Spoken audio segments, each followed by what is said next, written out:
There have been lots of allegations of voter fraud in New Mexico in recent years.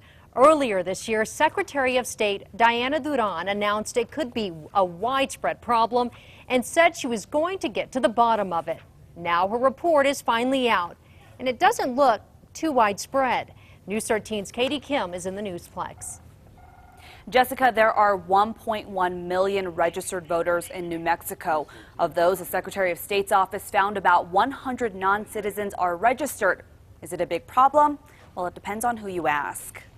Non-citizens have voted in New Mexico elections. The initial claims made headlines. In March, the newly elected Republican Secretary of State said she found 37 cases of foreign nationals, including illegal immigrants, who cast ballots in New Mexico. And she said there could be many more.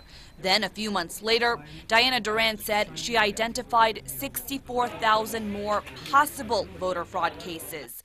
Duran refused to elaborate further or provide evidence to the media for months until her office released this report today. It cites problems with New Mexico's voter file, wrong addresses, outdated registration, even 600 dead people who were never taken off the rolls, but no evidence anyone's used those names to vote. The report also found 104 non-citizens may have registered in the past 8 years. Of those, 19 may have actually cast a ballot, less than 1,000 of 1% of all voters. We've had no cases of verified actual voter fraud in this office. Bernalillo County Clerk Maggie Toulouse Oliver oversees records for about a third of the registered voters in the state. The Democrat says most of what the secretary found was simply due to human error.